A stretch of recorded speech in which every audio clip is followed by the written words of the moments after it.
party para sa culmination celebration. Yes, palagi po yan sila may commitment. Kung hindi po sila makakapunta, meron po silang tawag yan, yung representative na pinapapunta po nila. At yun na po ang mag-deliver ng message po nila sa bayan ng Maytub, sa kapistahan po ng Maytub. At siyempre kalimitan po ng mensahe kasi re-elect din si Congressman Solon and re-elect din si Governor Ruel Pacquiao. Sa palagay ninyo, aatinyan sila bilang pasasalamat sa lahat ng mamayan dito sa bayan ng Maytub, Mayor? Yes, kuya. Malaking posibilidad po yan sa pagpunta nila. Isabay na rin nila ang selebrasyon ng biniyugan at the same time makapagbigay salamat sa mga taong sumuporta pa rin sa kanila sa pagtakbo ng gobernador at kongres. Dahil dito sa Maytub, sulit na sulit sila dito, kuya. Sulit na sulit, landslide. Landslide po yung suporta nila. Kahit sabi nga ni Mayor, kahit huwag na kayong pumunta dito sa Maytub dahil kahit huwag na kayong mangampanya, panalo at panalo pa rin kayo dito sa Maytub. At kasabay din ang Seslong Festival din. Opo, may saslong po kami mag-uumpisa. Actually, yung katabi ko kanina si Wanan, siya po ang may hawak ng saslong.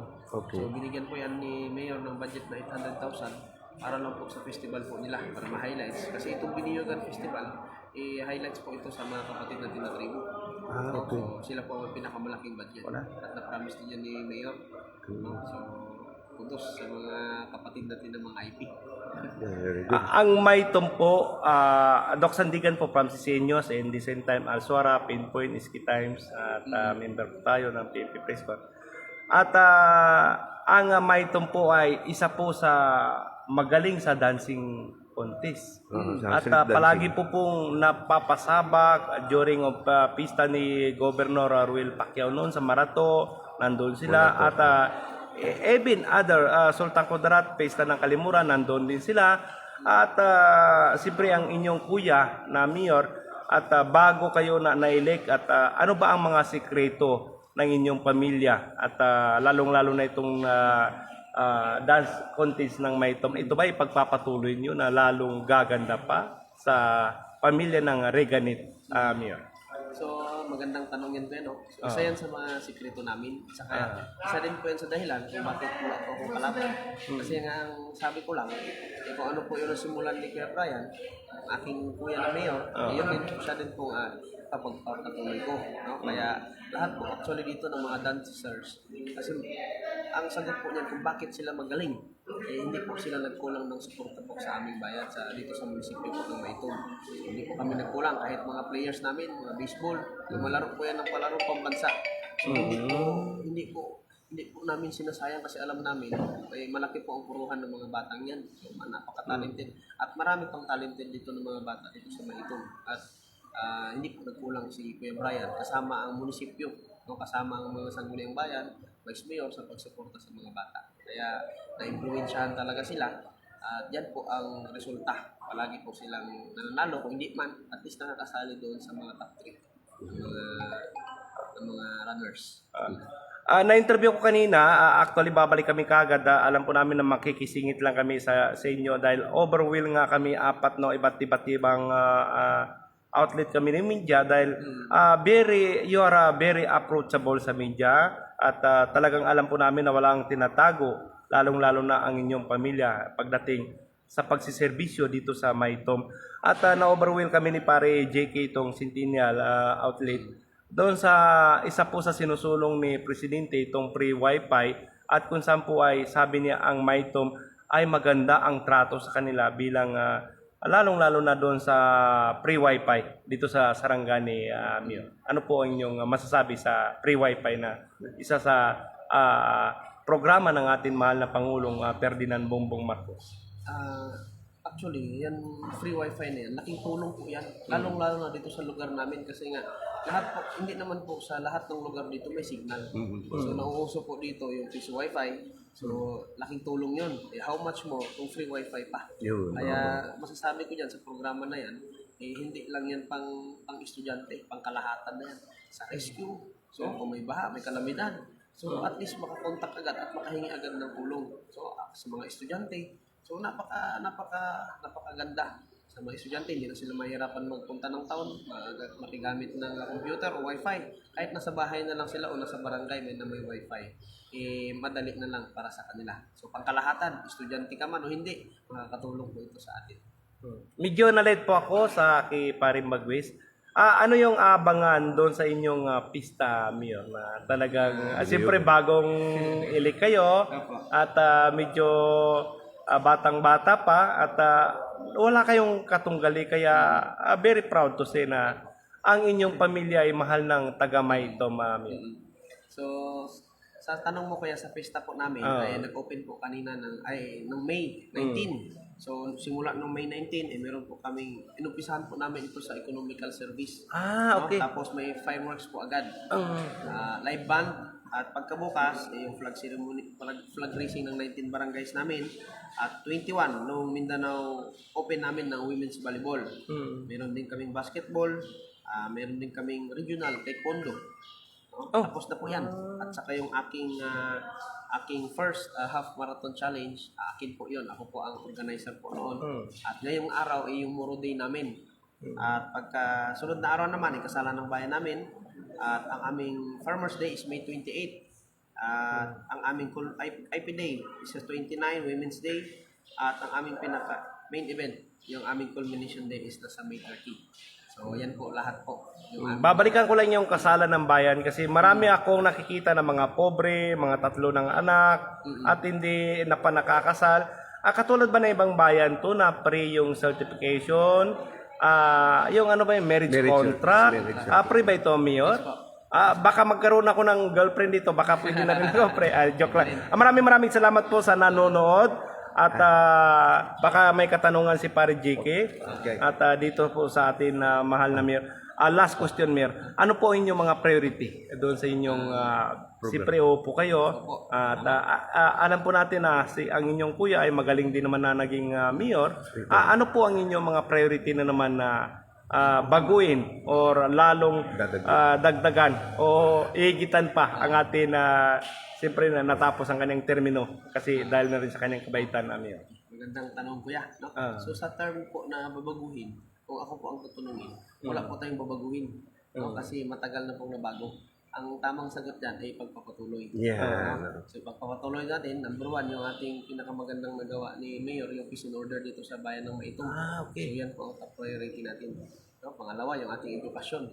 So nagpaplano po kami, by pag-upo ko ng July, papag-aralan namin yung zero collection ng lahat ng public and private schools, elementary hanggang high school. Kami po ang babayad yan. Pangalawa, yung suporta natin sa farmers, hindi rin po mawawala yan. Pangatlo pala, pangatlo yung suporta natin sa farmers. At yung ating turismo. At yun ang isa sa mga bumubuhay sa ating mga lokal, ng mga negosyante. Hindi po ang mawawala. Actually, 5 yan eh. So, 4 na yung nasabi ko. Ang ating peace and order, farmers, kultura, ating education, at yung higit sa lahat, yung ating youth and sports development program. So, kasi hindi pwedeng napabayaan natin yung mga kabataan. Alam naman yan ng Maytom yan, yung kapag dating sa mga kabataan, dahil ako, parang kabataan pa po, 33 years old. So, bata-bata pa, kaya alam nila kung ano yung mga programa ko dito sa mga kabataan. No need to question na kung ano yung mga dapat ko pang ipagpatuloy at mga programs para sa mga kabataan dahil alam ko, napatunayan ko sa kanila kung ano ang gusto kong mangyari sa mga kabataan ko dito sa Maytom. So, mayroon akong huling katanungan din. Ang Munatu Festival ay kinuha sa bayan ng Maytom at gaano kahalaga sa bayan ng Maytom ang katulad ng mga nakuhang mga relics na dito nila binasihan ng probinsya kung kaya't may Munatu Festival mismo dito sa inyo. Patuloy ba ito na mananatiling ma-preserve ang turismo dito?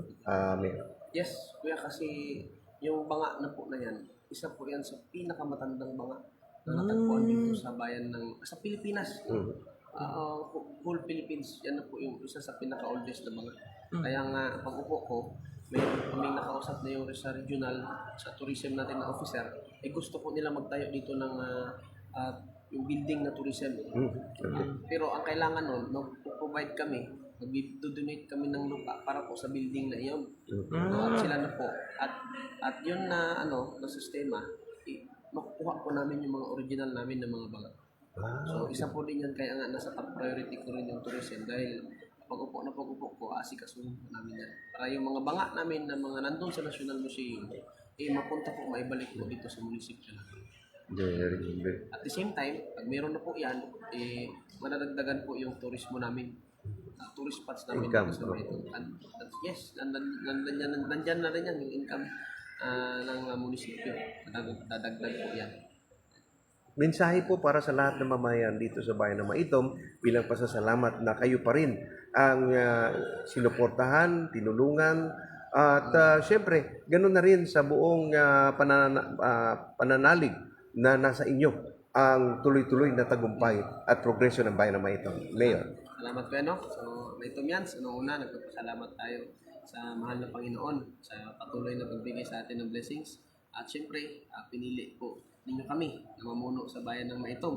At hindi lang kayo pumili sa amin, kahit ang Panginoon. Kaya mensahe ko sa inyo, in behalf po ng aking mga kasamahan, councilors and vice mayor, maraming salamat po.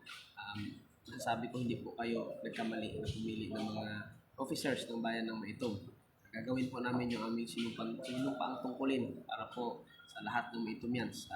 Ang sikreto lang po sa tuloy-tuloy na pag-unlad po natin, wala pong iba. Tuloy-tuloy din na pagkakaisa natin lahat.